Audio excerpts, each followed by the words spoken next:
Saudara, betapa menyenangkannya jika kita bisa mengerti kehendak Tuhan, jalan-jalannya Tuhan setiap hari. Sehingga apa, kita harus tahu apa yang harus kita lakukan untuk keluarga kita, pekerjaan kita, pendidikan anak-anak kita, dan lain sebagainya. Dan dalam hidup lifestyle kita hari ini, dalam kitab Kejadian pasal yang ke-23 dan 24, juga Lukas pasal yang ke-9, di mana Abraham begitu sangat yakin dalam setiap langkah-langkahnya, terutama dalam Kejadian pasal yang ke-24.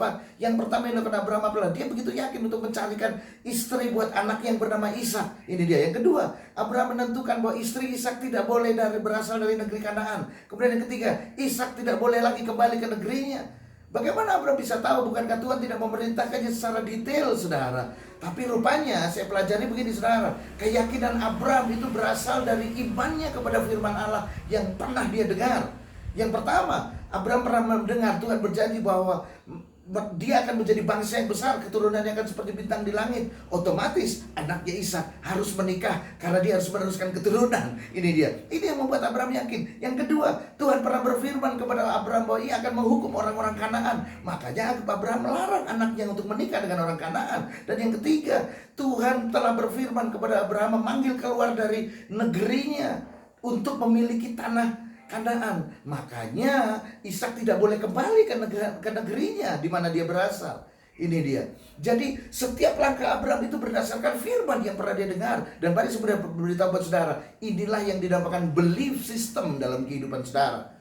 Belief system ini akan mengarahkan sikap apa yang harus saudara ambil dalam sebuah peristiwa. Dan belief system ini terbentuk oleh apa yang saudara yakini dan apa yang sudah pernah saudara alami. Makanya saudara harus menjadikan firman Tuhan menjadi belief system dalam hidup saudara. Caranya bagaimana? Pelajari firman, renungkan firman, dan lakukan firman. Bukan hanya setiap hari, tetapi apa? Setiap saat, saudara. Banyak orang hari-hari ini ingin tahu kehendak Tuhan, tetapi begitu sedikit orang yang mau memperhatikan, merenungkan, mempercayai firman, apalagi melakukan firman. Makanya dalam kitab Lukas pasal yang ke-9 ayat 18 sampai 20, saya bacakan buat saudara. Yesus bertanya kepada murid-muridnya. Yang pertama Yesus berkata begini di ayat yang ke-18. Kata orang banyak, siapakah aku ini? Lalu muridnya menjawab, ada yang menjawab Elia, Yohanes Pembaptis, dan lain sebagainya. Tapi itu kan kata orang. Lalu yang kedua, Yesus bertanya lagi kepada mereka, menurut kamu, siapakah aku ini? Ini dia. Jadi ini pertanyaannya juga buat saudara hari ini. Menurut saudara, siapakah Tuhan itu? Apakah Tuhan itu hanya sekedar agama yang setiap minggu saudara lihat di gereja, saudara datang di gereja? Karena begini, banyak orang datang ke gereja dan menjadikan firman Tuhan itu hanya tontonan di gereja, saudara. Sama, jangan sampai saudara menjadikan tontonan firman Tuhan di YouTube, di streaming hanya sebagai tontonan saudara. Dan setelah menontonnya, saudara pergi pulang dan melupakannya dan tidak melakukannya. Hanya merasa lega, tapi tidak melakukannya. Dan tidak menjadikan firman Tuhan itu menjadikan apa? Tuntunan dalam kehidupan saudara. Ini dia. Jadikan firman Tuhan adalah tuntunan dalam kehidupan saudara. Bukan hanya sekedar tontonan saudara. Tuntunan untuk apa? Memperbaiki hidup saudara. Tuntunan untuk apa? Mencarikan jodoh anak-anak saudara. Tuntunan untuk apa? Memilihkan sekolah untuk anak-anak saudara. Tuntunan untuk apa? Mengambil banyak keputusan dalam hidup saudara. Makanya banyak orang yang hidupnya tidak ada terobosan. Dari dulu tidak berubah. Cuman jalan di tempat. Cuman berputar-putar dan tidak ada kemajuan. Karena tidak menjadikan firman Tuhan sebagai apa? Tuntunan. Orang yang selalu mempelajari, merenungkan dan melakukan firman itu seperti ibarat orang berada di puncak gunung, saudara.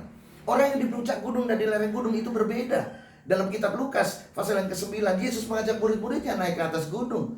Ini dia. Gunung selalu berbicara tentang hadirat Allah, kedekatan manusia dengan Tuhan.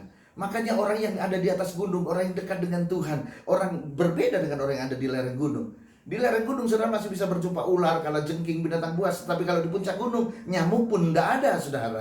Ini dia. Di lereng gunung ketika hujan lebat mungkin saudara sudah ketakutan. Karena takut longsor. Karena saudara nggak tahu seberapa lama hujan itu akan berlangsung. Tetapi kalau sudah di atas puncak gunung, saudara akan tahu. Kalaupun hujan, saudara akan tahu, oh mendungnya cuma sedikit. Jadi nggak akan longsor. Jadi nggak akan lama. Karena saudara di puncak gunung. Ini dia. Ini artinya apa, saudara? Artinya begini, setiap saudara harus mengenali Tuhan dan kehendaknya secara pribadi. Sebab, dengar baik-baik, seberapa jauh saudara mengenal Tuhan, itu akan menentukan seberapa ringan saudara bisa menghadapi setiap persoalan saudara. Ini dia. Seberapa ringan saudara menghadapi persoalan saudara. Begini penjelasannya saudara, kalau saudara bingung. Semua manusia menghadapi persoalan yang sama, yaitu kebutuhan hidup, sakit penyakit, Ini dia. Semua orang butuh untuk bayar sekolah, bayar uang kuliah, bayar listrik dan lain sebagainya. Semua orang butuh kesembuhan, butuh kesehatan dalam hidup saudara. Artinya semua masalah, semua tantangan sama. Tidak ada yang lebih berat. Beratnya sama saudara, cuma dalam bentuk yang berbeda. Nah, dengar saudara, yang membuatnya menjadi ringan adalah pengenalan saudara akan Tuhan dan firman-Nya. Masalahnya sama, tetapi dengan masalah yang sama, saudara akan menjadi lebih ringan. Karena saudara mengenal Tuhan dan mengenal firman-Nya, saudara tahu apa yang harus saudara lakukan. Ini dia. Jadi bukan masalahnya yang ringan, sama. Tetapi firman Tuhan yang membuat masalah itu menjadi ringan. Hanya orang-orang yang mau bertekun dan mentaati firman, maka dia akan memiliki iman seperti Abraham. Hari ini, mungkin saudara bisa berkata sama seperti saya tidak tahu semuanya. Tapi yang saya tahu, selaras dengan firman Tuhan, membuat saya akan bertindak. Apabila ini sesuai dengan firman Tuhan, saya akan lakukan. Sehingga saya bisa berkata seperti ini. Christ is enough for me. Amin saudara. Pelajari firman, renungkan firman, lakukan firman, dan itu jadi belief system dalam hidup saudara, dan sikap saudara, keputusan saudara akan dipengaruhi oleh firman Tuhan, dan itu yang akan membuat saudara berkemenangan dan hidupmu berhasil. Kingdom Lifestyle hari ini, Tuhan Yesus berkati saudara.